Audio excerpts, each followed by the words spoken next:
ঘটনাটো মানে মই এই বিষয়ে আপোনালোকৰ বাতৰি যিহেতু পৰিৱেশনৰ কথাটো মই অফিচলৈ আহিহে গম পাইছোঁ। এই বিষয়ত মই এটাই কথা ক'ব বিচাৰিছোঁ যে অফিচৰ যোনটো এডমিন ফাণ্ড কণ্টিজেঞ্চি ফাণ্ড থাকে, সেই কণ্টিজেঞ্চি ফাণ্ডটো আচলতে ব্যৱহাৰ কৰিব লাগে আমাৰ অফিচিয়েল যিখিনি প্ৰয়োজনীয় বস্তু আছে সেইখিনিৰ ক্ষেত্ৰত কৰিব লাগে। আৰু সেইটো ছাৰ সকলোবিলাক মানে অৰ্ডাৰ অনুসৰিয়ে ইয়াত যোগান ধৰা কথা আছে। আৰু সেই অৰ্ডাৰটো যিহেতু আমাৰ ছাৰ তৎকালীনভাৱে আমাৰ ৰিটায়াৰমেণ্টৰ দিন আহিছে আৰু তেখেত যথেষ্ট ব্যস্ত ব্যক্তি আৰু মানে আমাৰ অধ্যক্ষ মহোদয়ও আছে। সকলোৰে আলোচনাত যোনটো এডমিন ফাণ্ড আনিব লাগে, বস্তু ক্ৰয় কৰিব লাগে, সেই প্ৰণালীয়ে ক্ৰয় কৰা হৈছে। আৰু বস্তু হয় দেৰি হৈছে, মানে বস্তুবিলাক কিন্তু প্ৰপাৰ হেৰি অনুসৰি অনা হ'ব। নহয়, এই ক্ষেত্ৰত মই এটা কথা ক'ব বিচাৰিম, যিহেতু ছাৰ আমাৰ ৰিটায়াৰমেণ্টত যাব, গতিকে মানে যিখিনি বিলটো আছে, বিল ৰিচিপ্ট আছে নহয়, এইটো নহয় একচুৱেলি প্ৰক্ৰিয়াটোৰ কাৰণে যিকেইটা এণ্টাৰপ্ৰাইজ বা ভেণ্ডৰে কাম কৰিছে এইটো টেণ্ডাৰ হৈছিলে নে? আৰু যদি হৈছিলে কোনখন পেপাৰত কোনদিনাখন এইটো এড কৰা হৈছিলে? এইটো আচলতে যোনটো এডমিনৰ ফাণ্ড আছিলে তৎকালীনভাৱে হোৱাৰ কাৰণে আচলতে ভেণ্ডৰ সকলক আলোচনাৰ যোগেদিয়ে কৰি দিয়া হৈছিলে। ভেণ্ডৰ চিলেকশ্যনৰ কথাটো মই ক'লোৱে, আলোচনাৰ মাধ্যমেৰে কৰা হৈছিলে। আৰু হয় হয় হয়, মানে ৰাজহুৱা জাননী বা নটিচ বৰ্ডৰ পেপাৰত দিয়া হোৱা নাছিলে? নহয়, হেৰিটো কৰা হৈছিলে, কিন্তু মানে সেই বস্তুটো আলোচনা কৰা যায়, এডভাৰটাইজ কৰা হোৱা নাছিলে পেপাৰত। হয় হয়। আলোচনা আমাৰ জিলা পৰিষদৰ মুখ্য কাৰ্যবাহী বিষয়া যিহেতু DDO তেখেতে, আৰু অধ্যক্ষ মহোদয় আছে, আমাৰ DPM মহোদয় আছে, আৰু আমাৰ যোনখিনি অফিচৰ আলোচনা আমি তেওঁলোকে 4জন মানুহৰ মাজতে হৈছে। আৰু যোনখিনি অভাৱ অভিযোগ আগৰ পৰা আমাৰ আছিলে অফিচিয়েলখিনিৰ, কম্পিউটাৰ নাই, লেপটপ নাই, আৰু গডৰেজ মোৰো বহুত প্ৰব্লেম হৈ আছে, সেইখিনি আচলতে আওতালে আনিয়ে গোটেই বস্তুখিনি ক্ৰয় কৰা হয়। চাহখিনি এনেকুৱা হয়, আমাৰ মিটিং মাটাং কৰিলে আমাৰ বহুত মিটিং মাটাং হয়, আমাৰ গাঁও পঞ্চায়ত লেভেলে হয়, আমাৰ জিলা পৰিষদৰ ইয়াত নহয়, কিন্তু আমাৰ যিবিলাক মিটিং মাটাং হয় সেই মিটিং মাটঙৰ খৰচবিলাক আমি জাষ্ট অৰ্ডাৰ কৰি দিয়ে ছাৰে, অৰ্ডাৰ কৰি দিয়াৰ লগে লগে তেওঁলোকে আমাক সময়ে সময়ে যোগান ধৰে। আৰু ছাৰ যিহেতু যাব সেইকাৰণে সময়ত বিলখন আনি দিছে আৰু পে' কৰিব লাগে। আৰু অন্যান্য সদস্যসকলে যিটো অভিযোগ দিছে তেওঁলোকে গম নাপায়, অৱগত কৰা হোৱা নাছিলে নেকি? নহয়, এই ক্ষেত্ৰত এটা কথা ক'ব বিচাৰিছোঁ, যিহেতু 15 ফাইনেন্সৰ এইটো এডমিন ফাণ্ড সম্পূৰ্ণ এজন DDOয়ে মানে পৰিচালনা কৰি নিব পাৰে। তেওঁলোকৰ কলিকৰ এমপ্লয়ীখিনিৰ যিখিনি সমস্যা আছে সমাধানৰ কাৰণেই আচলতে এই ফাণ্ডটো দিয়া হৈছে। গতিকে তেওঁলোকৰ সিদ্ধান্ত অনুসৰি এইটো দিছে আৰু ক্ৰয় কৰিছে বস্তুবিলাক। এই ক্ষেত্ৰত বিষয়টো তেওঁলোকক অৱগত কৰা নাই। BHQ এণ্টাৰপ্ৰাইজ এটা আছিল আৰু এটা দিখৌ ফাৰ্ম আছিলে, এইটো আপোনাৰ নাজিৰা হয়। দাস এণ্টাৰপ্ৰাইজ এইটো আপোনাৰ আমাৰ যোনটো ভেহিকল হায়াৰ চাৰ্জ থাকে সেইটো দাস এণ্টাৰপ্ৰাইজ, আৰু মিটিঙৰ হাইটো দাস এণ্টাৰপ্ৰাইজেই দিয়ে। মই বেলেগ একো নাজানো। মোক অৰ্ডাৰকেইটা পোৱাৰ পিছত মোক কৈছে যে এইটো পইচাটো ট্ৰান্সফাৰ কৰিব লাগে, আৰু চেয়াৰমেন বাইদেউ আৰু CO ছাৰ দুইজনে বহি আছিলে মোৰ ওচৰত। তেওঁলোকে মোক কৈছে যে এইটো অলৰেডি আমাক কিবা কিবি ফাৰ্নিচাৰ কিবা কৰিব লাগে। আৰু মই এটা লেপটপৰ কথা কৈছিলোঁ, লেপটপ আৰু মোৰ তাত প্ৰিণ্টাৰ নাই, আৰু এটা মোক চেল্ফ লাগে বুলি কৈছিলোঁ, মোৰ ফাইলবিলাক থ'বৰ কাৰণে জেগা নাইকিয়া হৈছে।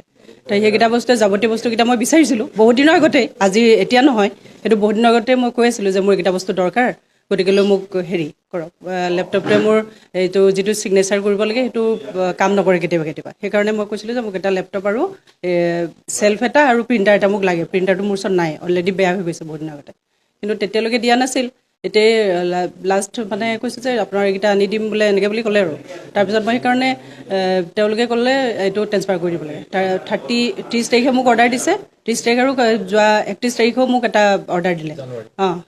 এই জানুৱাৰী ৰিটাৰ্ণ আছে চেংচন অৰ্ডাৰ আছে মোৰ ওচৰত।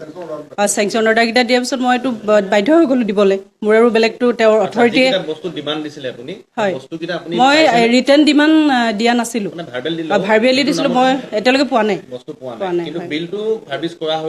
অলৰেডি পইচাটো ট্ৰান্সফাৰ হৈছে, ৰিচিভ হোৱা নাই এতিয়ালৈকে। বন্ধ আছিলে, তেতিয়া মোক মাতি আনিলে যে মই কৰা নাই, কেতিয়াও কৰা নাই। দীপক ভূঞা চেয়াৰমেন, আমাৰ চৰি মোৰ ফটকে নামটো সংগীতা গগৈ। ঘটনাটো মানে কি বিশেষ ইমান নাজানো, কিন্তু আজি পেপাৰতহে আমি পাই পিনে ইজনে সিজনক সুধিছোঁ, তেতিয়া কৈছে কোনোৱে গম নাপাওঁ আমি এই বিষয়টো। প্ৰায় 9 লাখ কিমান টকা বুলি আমি পেপাৰৰ কাটিং এটা পাইছিলোঁ, এতিয়া শুনিছোঁ 11 লাখ কিমান টকা। তেওঁলোকে কিবা অফিচৰ আচবাব কিনা তেনেকুৱা কথা কৈছে, কিন্তু এতিয়া এই পৰ্যন্ত একোলৈকে আমি অফিচত দেখা নাই। কিন্তু এই বিষয়টো যে এনেকুৱা হৈছে, আমাৰ অফিচৰ কাৰো লগত আমি আলোচনা বিলোচনা আমি কোনোদিন নাপালোঁ, আমি সদস্যসকলেও গম পোৱা নাই এই বিষয়ে।